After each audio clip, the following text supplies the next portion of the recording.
Good afternoon. This is Brad Dennis with BIS Commodities with your market wrap-up for the first week of December. This week we saw corn, beans, and wheat all gain. Corn up about 13 3/4 cents, beans up about 32.5 cents, and wheat up about 4 cents. In the corn market, most of its gains were made over the past couple days as we took out some very temporary resistance levels and saw some short covering. In the corn, we also saw a change in the RFS requirements coming out of the government, or the EPA. Needless to say, we're already well above those requirements, but that gave a little bit of a boost to the market. With funds having a substantially short position, we saw some short covering that led into some technical achievements on the upside, and here we are up 13 3/4 cents for the week. Looking at good resistance at that 385 to 390 area. On the cash side of things, here in Cedar Rapids, we did see basis come off a little bit today, so it's not a matter of needing the cash corn out there right now. It's more a matter of running stops to the upside and those technical achievements. Same can be said about beans. On the cash side of things, basis got a little weaker over the past couple days, yet we closed beans up 32.5 cents. At the end of the day, we were over our 100-day moving average in the March beans, and that caused some short covering as well. Also affecting the beans has been a big rally in bean oil, and bean oil saw open interest come down 13,000 cars over the past 4 days, and that was after Monday's EPA announcement as well. And basically what they're looking at, and I'm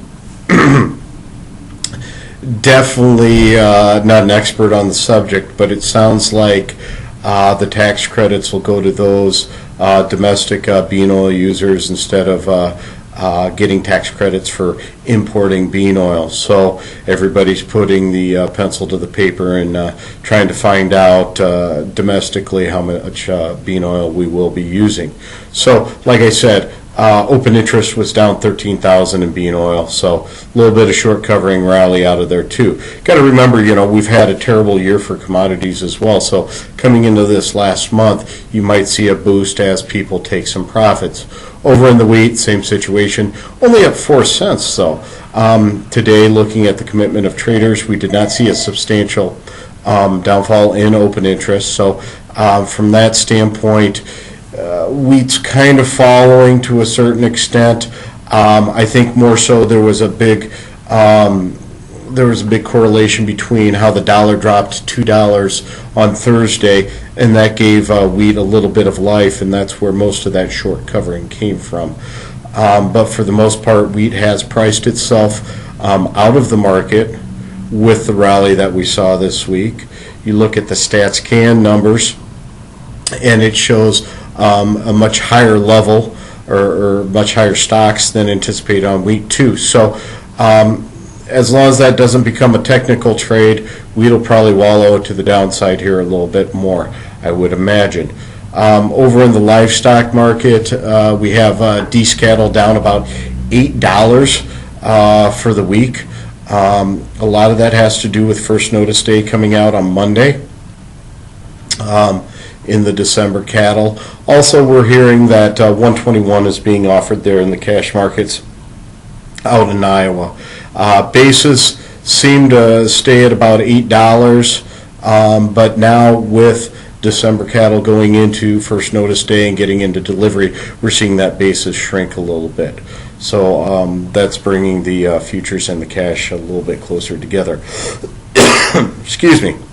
Over in the crude, crude's trade has been based on oversupply, and we saw that again this week on Wednesday with the EIA data coming out and talking about another build of over 1 million barrels, well above what the expectations were. Now today we did hear OPEC come out, and there were a lot of rumors about maybe them cutting production or doing this or doing that. Basically what they said is this.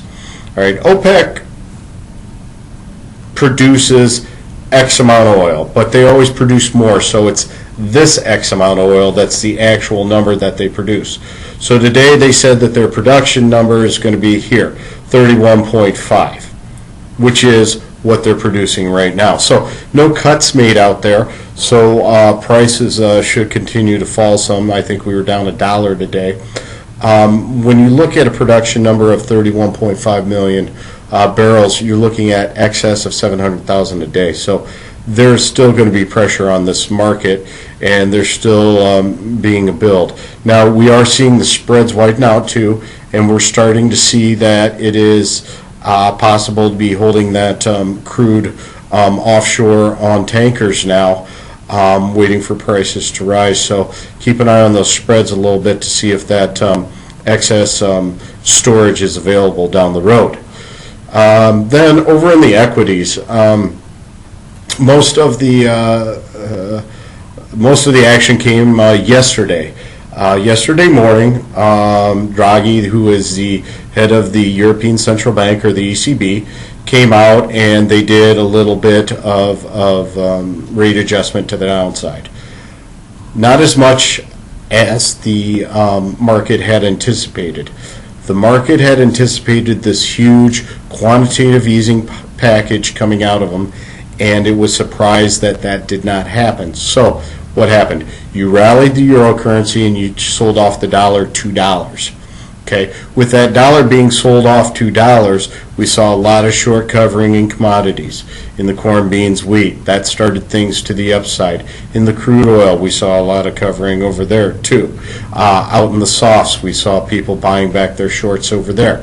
They'd been short all this year, and now they were buying them back, either taking the profits and going to take off the rest of the year, or just booking those profits while they had them.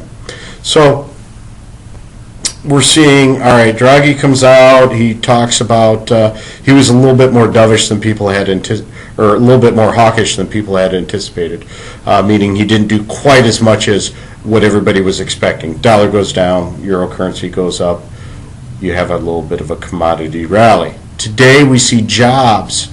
Our jobs data came out to 11 on the non-farm payrolls, still staying at 5% on the unemployment rate.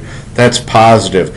That's where most traders are saying, hey, that gives the door wide open for the Fed to raise rates if they want to. Remember, dual mandate, low inflation and high employment. So the Fed has an open door to raise rates on the 15th, 16th. That's when their next report is. In seeing that, we rallied the dollar about 64 cents today. Now, as we came into the close, there's a little bit of post-communique out of Draghi, head of the ECB, and he kind of went backwards on his words a little bit, not knowing of what he had done to the euro currency. He had wanted the euro currency to go down, but from his inability to satisfy the traders with QE, it actually went up, and that's not what they want. So look for that situation to influence things next week a little bit. The other thing with what Draghi did is, with the euro currency going up and the dollar coming down, a lot of the attitude towards a U.S. rate hike has been based on this higher dollar. Well, when that dollar came back, maybe that opened the door as well for a rate hike down the road. In all of this, big moves in the Dow, but when it's all said and done, last week I think we closed March S&Ps at 2082 3/4. Today it looks like we're going to close them around 2082. So still steady on the week after all of these flows and outflows and everything, and everybody's still anticipating a Christmas rally, but there might be a dip in midweek, especially if we can see a rate hike out of the U.S. Or out of the Federal Reserve. So that is it for this week. If you have any questions, give us a call here at BIS Commodities, 1-800-373-2525, or visit us on the web, www.biscommodities.com. Broadcast over.